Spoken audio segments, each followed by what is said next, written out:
Hello again, welcome back to the Dave Daily Bible Study. We're continuing on with our journey through the Gospel according to Matthew. We are in chapter 27. We are going to start in verse 38.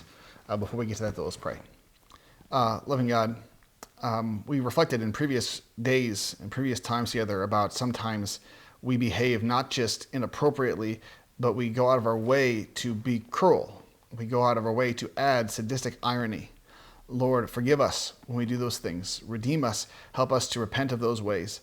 And Lord, when we see it in other people and are disgusted, Lord, help us to remember that when we are tempted in the same ways. Lord, as we continue to dwell on the majesty and the overwhelming situation of the crucifixion, Lord, let us be profoundly moved, and Lord, let us be changed so that we can follow you all the more closely. Lord, we ask these things in Jesus' name. Amen. So it occurred to me that I was going to take this and focus on these words of the robbers on either side of Jesus, and I realized, we see why I can't do that. So we read, at that time, 2 robbers were crucified with him, one on the right and one on the left. And those passing by were hurling abuse at him, wagging their heads and saying, "You who are going to destroy the temple and rebuild it in 3 days, save yourself. If you are the Son of God, come down from the cross." In the same way, the chief priests also, along with the scribes and elders, were mocking him and saying, "He saved others, he cannot save himself. He's the King of Israel, let him now come down from the cross, and we will believe in him. He trusts in God, let God rescue him now, if he delights in him, for he said, 'I am the Son of God.'" The robbers who had been crucified with him were also insulting him with the same words. So I can't talk about the famous interaction, or I can't emphasize at least the famous interaction between these 2 robbers on either side, because in fact the 2 robbers we don't actually hear what they say. We just hear that they were saying similar things. We don't get the example we don't get the story of the evil robber and the good robber, so to speak, the one who responds badly and the one who responds well. We just don't get it in Matthew. We just have people who are hurling insults at him. We get the one side of it. Which is interesting. So I do want to highlight the fact that the word robber is such an odd translation. Like, there's not really a better one. We talk about thieves, and I've seen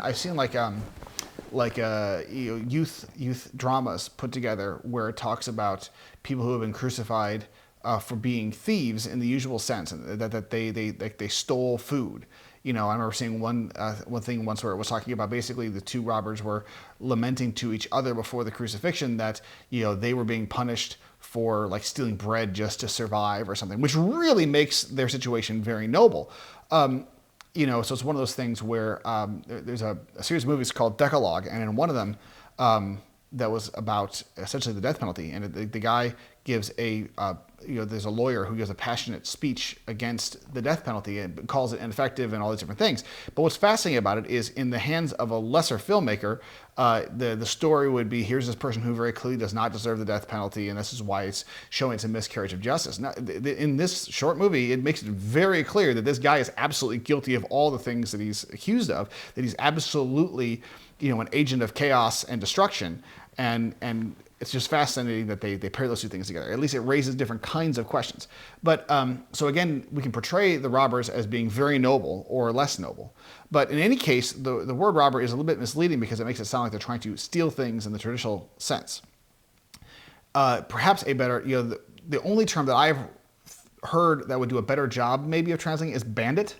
But they're seen as being, they are stealing from Rome. They are stealing from the government. They are enemies of the state. And the reason why it's important that we grasp that is because crucifixion was a particularly public, particularly nasty means of punishment, and they did not use it for just any old mundane run-of-the-mill crime. It was meant to send a message. It was meant to be a point, and it was predominantly, people who were crucified were predominantly being executed as political criminals. They are standing against Rome. They're saying those things. So it doesn't make sense to have just petty thieves crucified.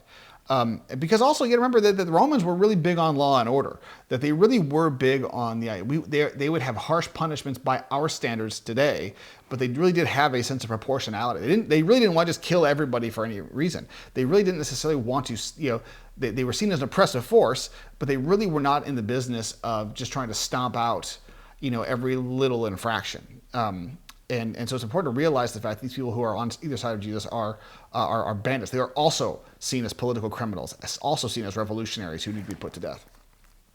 I think it's also specifically interesting that they're making fun of Jesus, and they're saying, "Oh, you're gonna destroy the temple and rebuild it." Okay, so you clearly have lots of power. So what are you gonna do about yourself?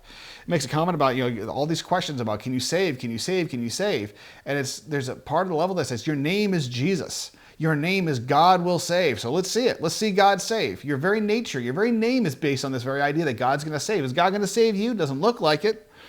He can't save himself. So what good is your salvation? How are you going to handle that? You're the king of Israel, aren't you? Well, how can you be king of Israel if you're dead? And there's that real strong sense in which you have these people, the chief priests and the scribes and others are mocking him, saying, you seem like you were going to be this kind of hero, but you're not. You're just a guy. And they don't realize, you trust in God, let God rescue him. They're quoting the scripture at him, and things of that nature. And they're all insulting him. And it's this idea of this critical moment where it's just very, very clear that our assessments of what God is doing in our midst are often very wrong. Everybody thought that Jesus was defeated. His closest disciples thought he was defeated. And the fact is that he was not. And so it's one of those things where when you feel defeated, when it seems as though there is no hope, when you look around and you say, boy, I think everything's just getting worse and worse and worse, remember that Jesus, the one in whom we put our trust, everybody thought he was done for on Good Friday. Everybody did. God can bring remarkable things in a matter of even a few days. And even if it's been more than a few days, the idea of God can transform things pretty dramatically. And it's important that we don't lose sight of that, because nobody understood Jesus at the time. And yet, in a couple of days, the whole situation would change. And when you remember that wherever we are, that could also be the case. Well, that's all for today. Come back tomorrow. We'll have more of the Gospel according to Matthew. Have a good day.